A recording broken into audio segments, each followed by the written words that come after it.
Thanks for staying with us. So moving now to an issue that's affecting many Lagosians. So Lagos, the warnings by the Nigeria Meteorological Agency on rainfalls is not the only major source of worry for Lagosians, but the potential opening of dams by the neighboring states and border countries are usually also a major source of concern for both the state government and the residents. Especially it's putting us at risk of working in, for those of us that work in the flood-prone areas. Now, join us on the show now is the special advisor to the governor on Lagos State Drainage and Water Resources, Mr. Joe Igbokwe. Good morning, Mr. Igbokwe. Are you there? Good morning. I'm here. Okay. We might need the volume increase a bit so we can hear you. But welcome to the show, sir.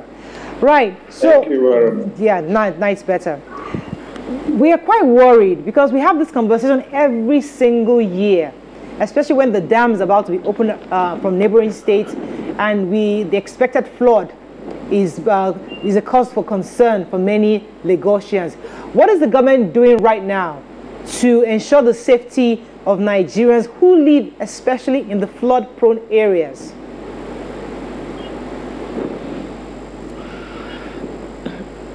Did you get that, sir? I can hear.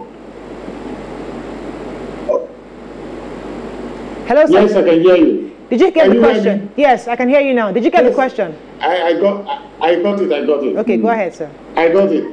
Okay, in the office of the Drainage Lagos Ministry of Environment, we work every year, dredging our canals, constructing new channels, concrete channels every year. And then we also have the FAG gang, Emergency Flood Abatement Gang. They work every day in Lagos. As I speak to you now, we have been able to dredge 42 primary channels, that big channels in Lagos, and about 192 collector drains, not the small ones. And the FR gang has been able to deal with 307 kilometers long stretch of drains across the metropolis. So we're on it. We're on it, and when you go to construction of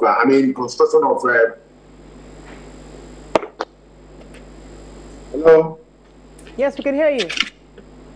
I said, I finished with dredging and cleaning of channels, primary channels, secondary channels, and tertiary channels.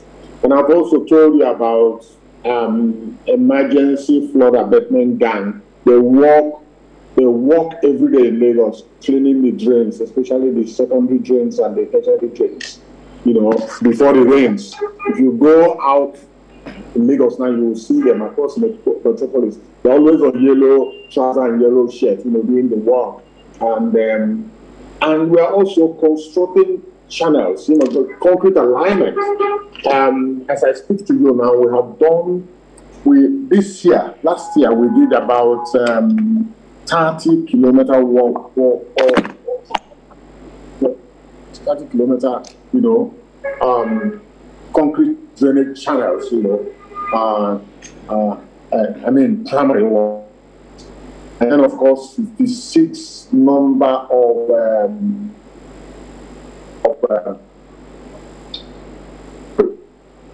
the secondary channels.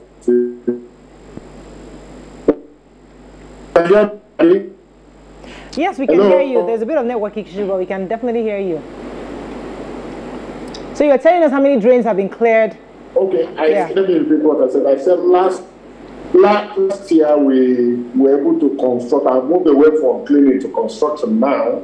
We were able to do the channels last year. So with a big and this year we are planning to again that will give us a distance of about 45 kilometers. So we are doing a lot. It's a continuum. We can't stop because Lagos is a coastal city and it is prone to flooding, just like every other coastal city in the world. Talk about Miami, talk about New Orleans, talk about Netherlands. So it is a continuous exercise. So we always aware that rainy season is coming. if I friends on the, on the Engineer Igbokwe, let me go on a quick break. We're still having some issues hearing you properly. When we come back, we'll continue this conversation properly. Stay with us, we'll be right back.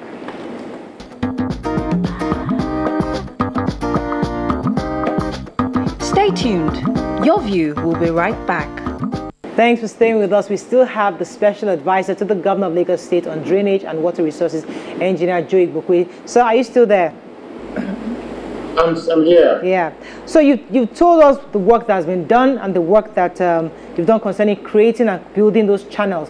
But my worry also are for the buildings that are blocking drainages. We've seen that Lagos State in the past have tried to demolish some private structures that have blocked some drainages. How far is that going? Are there still buildings going to be demolished in the way of drainages of the channels? Are there plans for demolition, or have all the illegal structures been demolished already and that we're just now building new structures? Okay, I believe you can hear me now. Yes, sir, very clearly. You can hear me now. Okay. People will always break the law, and that is the problem we have. People go to learning, and when you confront them, please forgive us, but we don't do that. The infractions have to be removed. So that is what we're doing. It's all over people building in low-lying areas where flooding, if you have flooding, if you have too much flash flooding, it will settle there, and when within 2-3 hours, it will just move away. People are not supposed to build that, but you see people pushing there. Just like people putting refuge into the channels. This is the issue that we are doing. So if you go to build 10 meters, we always allow 10 meters both sides. If you go to build 5 meters away from the channel, you should know that we have to remove it.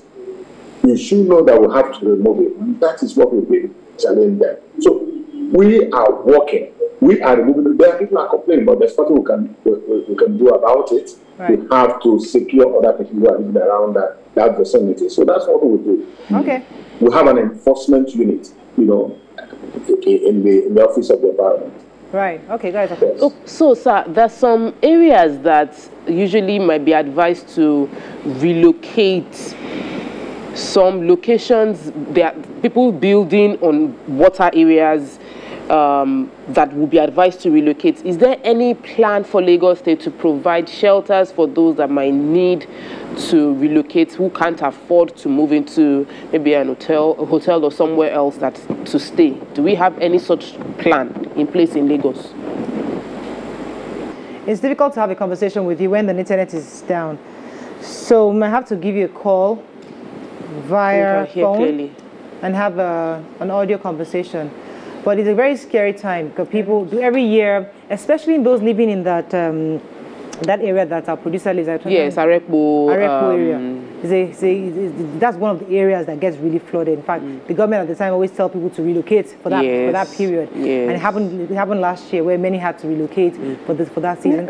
I don't even think it's just the flooding. It's just climate change. The heat. Yeah. The heat is second to none.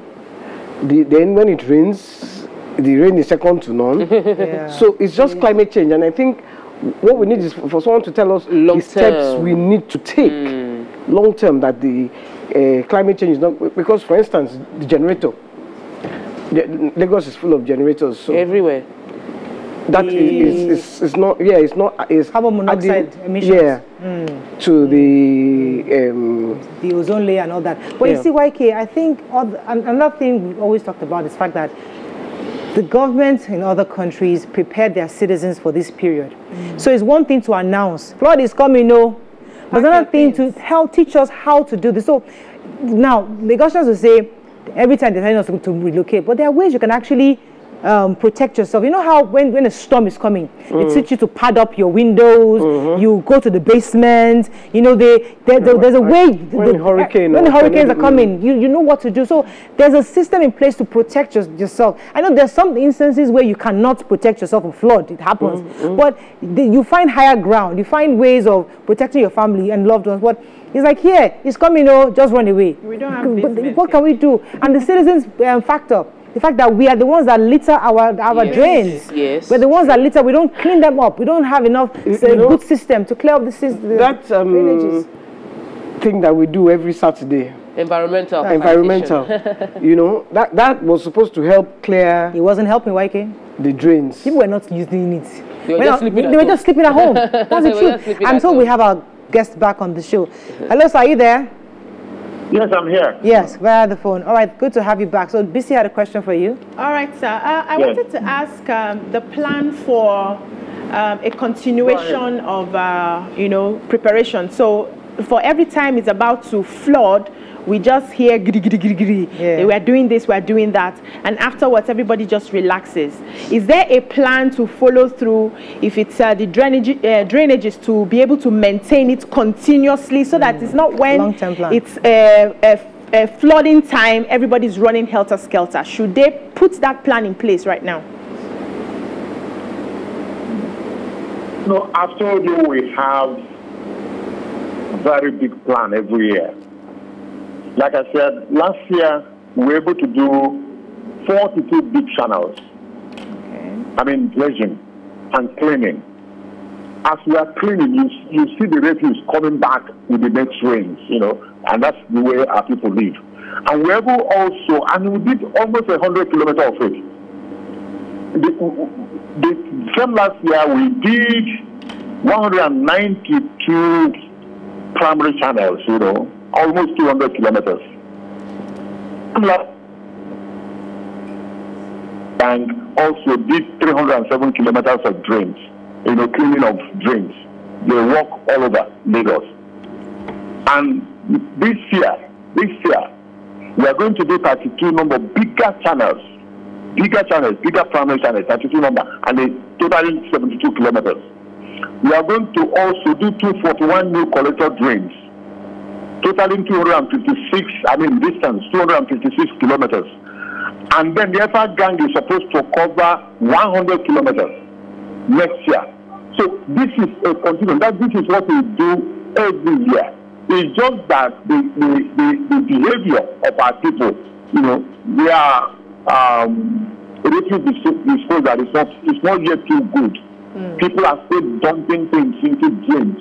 There's a particular channel, System 6, very close to Lagos State University Teaching Hospital. If you go there and see the quantum of refuse that are coming through and get the road, to that place, you won't believe it. If you clean it today, tomorrow if you go back, you still see the same thing. So it's the way we live. People are still dumping refuse into the drains. We move from the tertiary drains, the one in front of their houses, to the secondary drains and then to the primary drains. And then, all these things, some of them go into the lagoon. But, some of them are still there. So we still go to remove them. If you remove, you go back next week if it rains, we still go back to the work again. That is the way we are, the way we live. And we've been trying to educate people. Do you think if you go to live in the low-lying areas, if you go to dump refuse into the drains, then there's a price. You have to pay the price. You cannot be everywhere at the same time. You have to pay the price. So people are supposed to live. Cities like Lagos, we are supposed to be civilized people here. With all the efforts, with all the campaigns, we expect that people should behave. Okay, let me get a question for you. Go ahead. Yeah, you know, I agree with you that people don't listen and they will continue to litter the canals because there is one in front of Shrine. We have to fight people. They go inside there and they go and defecate, and it's my boys that have to come out and clean the gutter. People don't care, they just come there. But I was thinking, isn't there a way, maybe you can form, this, it's not barbed wire, it's mesh, one kind of mesh so that the waste will not blocked. Go into the drain. Isn't there a way you can do that? You've done that. No. That's why we are lining the channels first. And that's what we are going to do next. It's difficult for you to hundreds of kilometers of such, drains that we have in Lagos. It's difficult for you to barricade all of them. Some have, some do not have. So, and we cannot be everywhere at the same time. We cannot finish it December. So we are asking people to leave. Let me suggest something. Live a decent life. Men from the habit of managing the resources, you know, and we have raw material to take it away. Just manage to find a dustbin and put it in front of their house and put those things there, and normal people come to pick them away. We generate about 15,000 tons of produce on a daily basis in Lagos. You know, a city of almost 24 million people. So it's a big problem. But in the office here, the office of the Drainage and Ministry of Environment, we are doing everything humanly possible. If we talk about low-lying areas like Kara Bridge, Opik, you know, as you move down towards Agboriketu and then, of course, Owodoniri, those people living close to that canal are prone to, you know, they will see flooding. Their houses, and we get them every year because the state will always release, you know, water from the dam. You know, occasionally they release, and when they always give time so that people who are living there should find their way.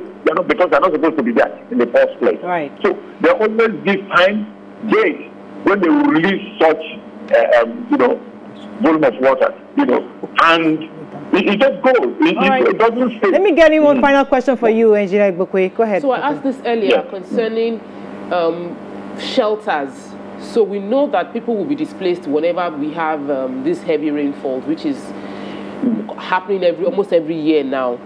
Does Lagos State have shelters where people can stay? When you say some people are in the wrong places, where can they stay for a while for the rainy season to go and then they go back to their homes? No, they are living there illegally. They are not supposed to be there in the first place. That's what we are saying. Okay. They are not supposed to live there in the first place. So nobody owes them any explanation or to compensate them. You know, we always tell them to leave the low-lying areas because it's prone to. Nobody sold that place to them. They will just go there and put up one makeshift house and just remain there. So you don't expect government to start compensating people when they break the law. You know, action carry consequences. Right. We have to run. You don't expect us to compensate you for breaking the law. Yes. I was going to suggest that, you know, those places where they go and defecate, maybe you put those chuku there. So when you don't bend down, you will chuck your ears. You won't go back on TV. All right, Nigeria Igbokwe, let me let you go at this time. But I'm going to probably invite our viewers to make some suggestions on what we can do to solve this problem, because from what you've said, the government is making efforts to build the new channels, clear the drainages, but there's a responsibility of the citizens also. And maybe we can also advise governments on what they can do to support the government in ensuring that, because I mean, we see people going into malls.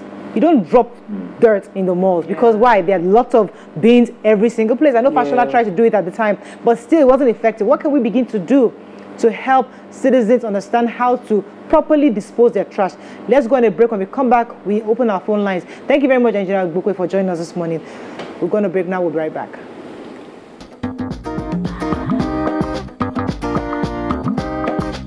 Stay tuned. Your view will be right back. Thanks for staying with us. All right, so we've spoken to the government official and who has told us the work the Lagos State government is doing to help clear the drainages, but there's also that part of citizen responsibility, and that's what we're going to open our phone lines to hear what Nigerians, what we can suggest maybe to the government on what they can do. Like I said earlier, that we have to find ways to maybe put some deterrents to stop people from defecating across the state. I mean, and I was looking at it that can't we even provide, I know as a former governor of Lagos State tried it then, but maybe there's a different way of doing it.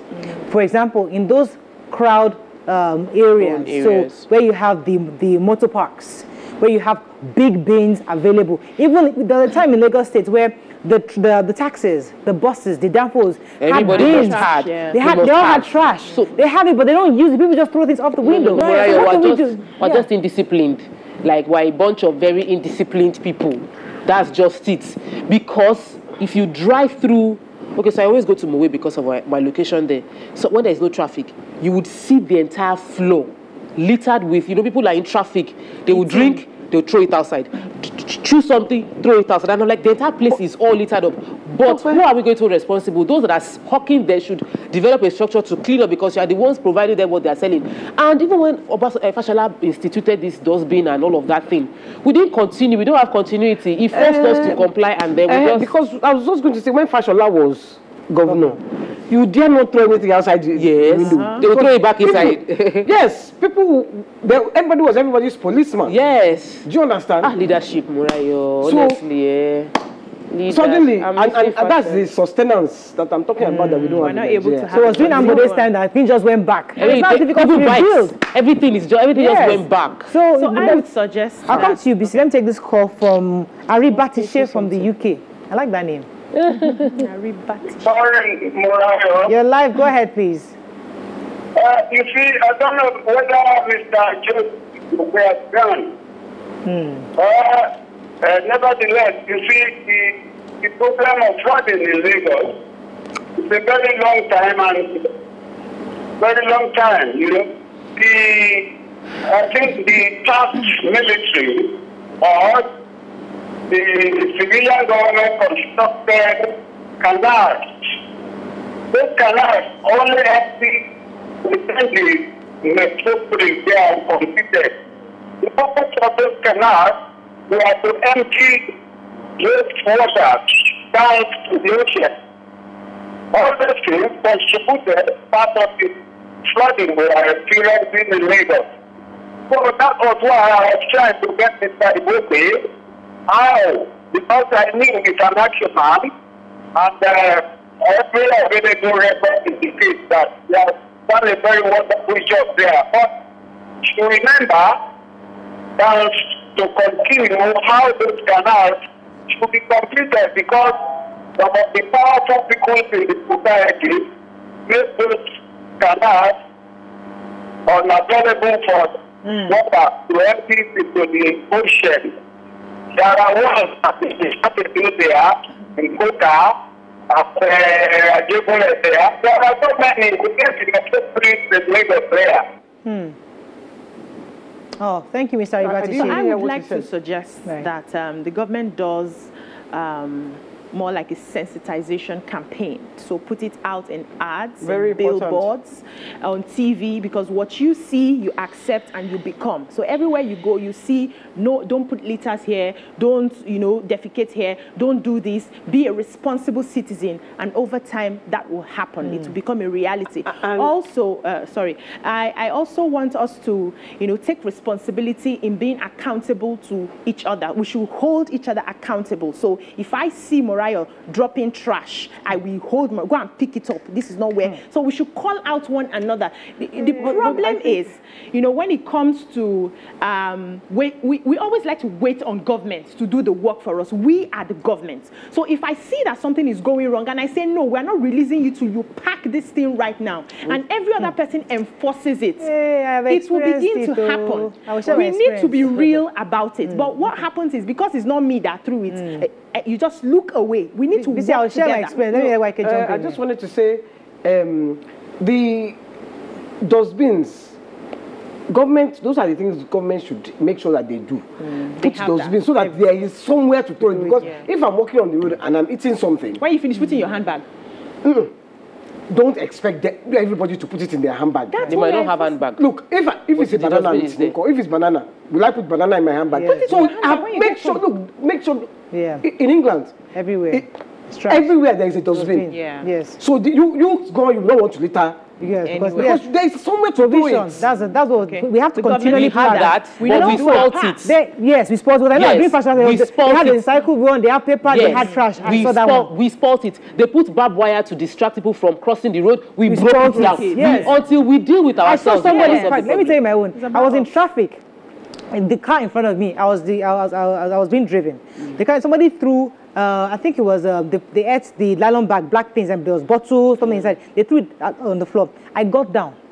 I went in there and I threw it back into the car. The woman came out. I said, "What's your problem?" I said, "Why would you throw it?" She said, "Is it your business? Is it your road? Is it your road?" This was many years ago. And she forced me. Yes. Did anybody gather you? Of course, Yes. they What just did be they anti say? everything concerning you. That's Everything the concerning you. problem. So I You as need a to tackle citizen, that. I as a citizen did what I thought was right. Yeah. But everybody say, Auntie, mind you're going Not into your what career you thought was concerning you. right. You did what is About it. right. Yes, But our environment they is will not support acknowledging. it. So we Yes. must. That's why that trash is required. If you every taxi car, every Uber driver, every bus, every transportation vehicle must have multiple trash bins. Number one. After that, they empty it when they get to the motor parks. Yeah. Empty it properly. Make the bins there accessible and have it cleaned up as often as More possible. importantly, can we have Anywhere there are continuity people so walking, that when government make sure that there are trash cans Yeah. there. Yes, all those walkways. then So can why- we have continuity so that when a government achieves something, we don't retrogress? Because right now, I feel like there's a major retrogression Step from back. where Fashola had Yes, left Lagos. yes. Tinubu left, Fashola improved, and then we just seem to have lost everything. Engineer Igbokwe said something that people should not live in low lines. Going back to the sensitization that BC said, we must have information on where and where we should not build. Because somebody tried to sell land, to a family member of mine, somebody that is swampy. They were about to, my in-law was about to pay 80 million naira. I just said, bros, my husband just said, let me go and check this. They didn't do place for you. research? No, they live abroad now. They just and they took pictures of dry land for them and they just said, oh, fantastic. My husband just, let me just go and help you check. If you see the place, swamp. If there's no way, if you build it, your house will collapse. So this thing needs to be transparent. Tell us, go on the website. Let us know the places where we can build, where we cannot build. Where are the low lines? Not just website, though, because it's not everybody that goes That can on access internet. that. TV, local Adverts, languages. everywhere. Use local languages You see, to give information is key. Yeah. I think it's one of the things TVC says Yes. in the advert. Information is key. True. Information is key. If you need to break it down They in have to local run, languages, unfortunately. go ahead. But please be careful, especially if the floods are coming. They tell us every year. By now, you should know now that we. If your area, just quickly move on the Please things to just the top find a floor. way to relocate or find something to do. That's all we can take on the show. We'll see you tomorrow. Bye for now.